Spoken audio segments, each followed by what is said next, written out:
اس لیے امام نے فرمایا نا کہ اگر ہم آپ سے پوچھیں کہ آپ کون ہیں، آپ کے والد کا نام کیا ہے، کوئی ہوگا جو اپنی کچھ جنریشنز تک جائے گا، لیکن جو ہوشیار ہوگا وہ آدم تک جائے گا۔ یہ کیوں امام نے ایسے فرمان فرمائے ہیں؟ یہ تمام فرمان جو ہے وہ انٹر ریلیٹڈ ہے، اور ایکچولی قرآن سے ان کی معنی زیادہ سمجھ میں آتی ہے۔ فرمان سمجھنا مشکل ہے وداؤٹ قرآن کی انڈرسٹینڈنگ۔ آج جو ساتھی فرمان کلاس کے ہیں اور جو علم کلاسز کو سنتے آ رہے ہیں، ناچیز امید کرتی ہے کہ آپ زیادہ کنیکشن بلڈ کر پا رہے ہیں اور سمجھ رہے ہیں جن کانسیپٹس کو آپ کو مشکل ہو رہی ہے سمجھنے کے لیے، شاید آج بہت آسان کر کے سمجھا دیے گئے ہیں۔ جتنا ہم قرآن میں انٹرسٹ لیں گے، قرآن کی اسٹڈی کریں گے، آپ جان پائیں گے کہ گنان اور فرمان آپ کے لیے سمجھنا اتنا آسان ہو جائے گا کہ آپ خود حیرت کریں گے کہ کیا ہم واقعی میں اتنی اعلیٰ معنی ہم سمجھ پا رہے ہیں۔ آپ کی خوشی کی انتہا نہیں رہے گی۔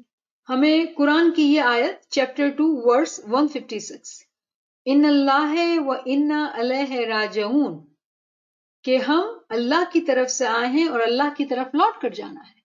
ابھی ہم نے بات کی کہ ہم سنگل سول ہیں، اس سنگل سول سے ہمارے روحانی ماں باپ ہیں، ہم جہاں سے آئے ہیں وہاں واپس لوٹ کے جانا ہے، ہمارے روحانی ماں باپ کی طرف لوٹ کے جانا ہے۔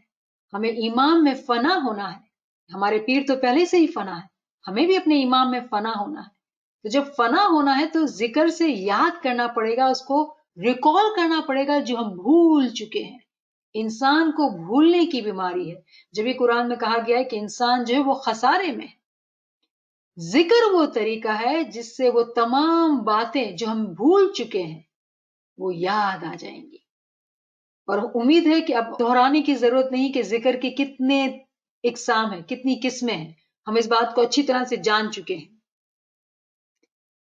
قرآن میں ایک اور آیت 53/9 کہ ہر روح کو خوشی سے یا زبردستی سے خدا ہی کی طرف لوٹ کے جانا ہے، توہن و کرہن، ہم چاہیں نہ چاہیں۔ ہم بہت مصروف ہیں دنیا میں، آج ہم بڑے آدمی ہیں، بہت وقت کی کمی ہے، دنیا میں بزی ہیں، علم کے لیے کوئی وقت نہیں ہے۔ خوشی سے نہ خوشی سے جانا تو وہی ہے، اور کمائی جو ساتھ آئے گی وہ یہ والی آئے گی، نہ کہ دنیا کی آئے گی۔ تو بہت کلیئر کٹ قرآن میں یہ فرما دیا گیا ہے کہ ولنگلی اور انولنگلی، خوشی سے یا نہ خوشی سے جانا تو اسی کی طرف ہے۔ اس قرآنی آیت کے مطابق ہمارے پیارے امام نے ہماری رہنمائی فرمائی کہ عقیدے کی پریکٹس کے لیے ذکر وقت کی قید میں نہیں، یعنی کہ ہم کو گھڑی نہیں بولے کہ 7 بجے تو دعا کا ٹائم ہے۔ ایک مومن کا دل چاہ کہ آج 6 بجے دعا پڑھنی ہے اور 7 بجے بھی پڑھیں گے، تو کیوں نہیں پڑھ سکتے وہ 6 بجے؟ کیوں وہ ذکر نہیں کر سکتے 6 بجے؟ نورانی وقت کیا 4 بجے ہی شروع ہوتا ہے؟ کیوں 3 بجے عبادت نہیں کر سکتے ہیں؟ جتنا ہم زیادہ محنت کریں گے اتنا ہمیں ہی فائدہ ہونے والا ہے۔ جتنا ہم اپنی نیند کی، اپنے وقت کی قربانی دیتے ہیں، ہمیں فائدہ ہونے والا ہے۔ اسلام میں ذکر کی بہت اہمیت ہے، ذکر ہی سے تمام باتیں جو ہم کو بھولی ہوئی ہیں وہ یاد آ جائیں گی۔ اب ذکر کرنے کا مطلب یہ نہیں ہے کہ اسم کو مشینی انداز سے یا طوطے کی طرح پڑھنا، یہ ہرگز مقصد نہیں ہے۔ ذکر کو سمجھ کے، اس کے معنی کے اندر اتر کے، اس کو دل کی گہرائیوں کے ساتھ پڑھنے سے فائدہ ہوتا ہے، گریہ و زاری کے ساتھ پڑھنے سے فائدہ ہوتا ہے۔ یہ درس مقرر ہے، ہم نے بات کی تھی کہ ذکر ہم اکیلے بھی کر سکتے ہیں، جماعت کے ساتھ بھی کر سکتے ہیں، دل کے اندر خاموشی سے بھی کر سکتے ہیں، اور بآواز بلند بھی کر سکتے ہیں۔ ہمیں یہ فرمان بار بار یاد کرنا ہوگا۔ امام آقا سلطان محمد شاہ، ہماری جانیں اس امام سے فدا ہو، یادگیری میں رہنا مشکل ہے کیونکہ شیطان ہمیشہ آپ کو بھٹکانے کے لیے تیار بیٹھا ہے۔ صرف حقیقی مومنین ہی ذکر میں رہ سکتے ہیں۔ تو ہم تمام کے لیے چیلنج کیا ہوا کہ ہمیں حقیقی مومن بننا ہے، تو کیا ہم ذکر کر سکتے ہیں؟ اور امام نے اتنی رحمت کر کے ہمیں ورائٹی آف ذکر دیا ہے۔ ہم قرآن پڑھیں، فرمان پڑھیں، ینان پڑھیں، تسبیح نکالیں، اسم اعظم پڑھیں، جو دل چاہتا ہے کریں۔ اتنی ورائٹی ہے کہ ہم ایک سے تھک گئے تو دوسرے کو اٹھائیں، دوسرے سے تھک گئے تو تیسرے کو اٹھائیں۔ کوئی بھی ہمارے پاس ہے، کان سے لیکچر سنیں، آنکھوں سے کتاب کو پڑھیں، زبان سے ذکر کریں. ہمارے پاس ورائٹی آف ویز ہیں کہ اپنے آپ کو اس ذکر میں کنیکٹڈ رکھنے کے لیے.